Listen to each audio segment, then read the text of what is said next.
Assalamualaikum dan salam sejahtera bersama cikgu lagi dalam Sains Tingkatan 2 bab 2.3 faktor-faktor yang mempengaruhi saiz populasi dalam suatu ekosistem.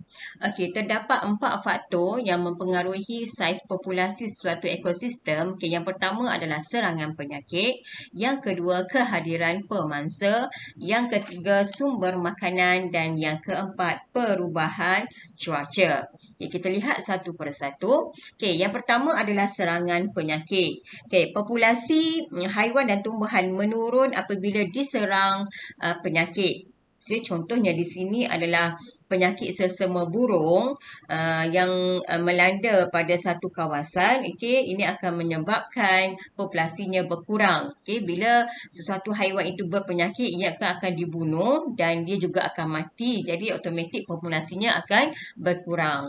Okey, yang kedua kehadiran pemangsa. Kita lihat pada gambar ini, contoh yang paling mudah, apabila terlalu banyak pemangsa singa ini yang memakan mangsanya kuda belang, jadi populasi kuda belang akan berkurang.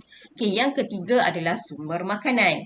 Jadi kekurangan sumber makanan akan menyebabkan kepupusan kepada haiwan tersebut. Contohnya di sini panda ini bergantung sepenuhnya makanannya adalah pokok buluh. Jadi bila berlaku kekurangan pokok buluh, sumber makanan kepada panda, so populasi panda akan berkurang.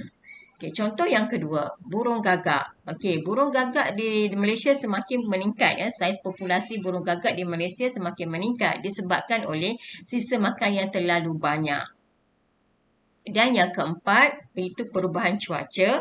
Kemarau yang panjang menyebabkan tanah kering dan tidak subur. Jadi bila kering akan menyebabkan risiko kebakaran hutan berlaku. So dengan ini akan menyebabkan populasi haiwan dan juga tumbuhan berkurang. Okey, seterusnya kita pergi kepada perubahan dalam ekosistem.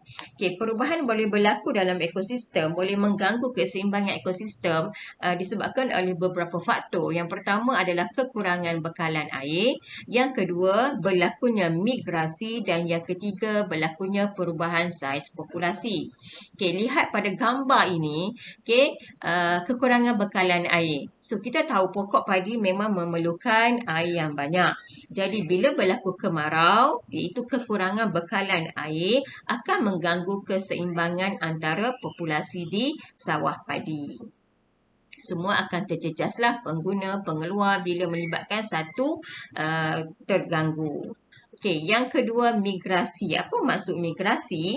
Migrasi haiwan iaitu perpindahan dari satu tempat ke satu tempat akibat perubahan musim.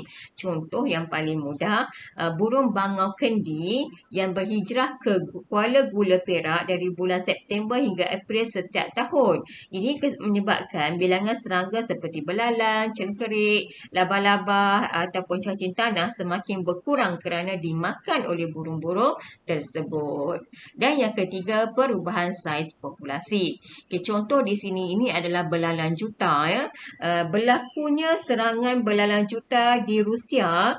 Okay, ia memusnahkan tanaman ladang jagung seluas 800 hektar dalam masa beberapa jam sahaja. Ya, belalang ini serang tanaman dan menyebabkan tanaman itu musnah. Sama juga kumbang ini. Kumbang ini jika dia menyerang tanaman, dia akan memusnahkan tanaman. So, saiz populasi akan berkurang.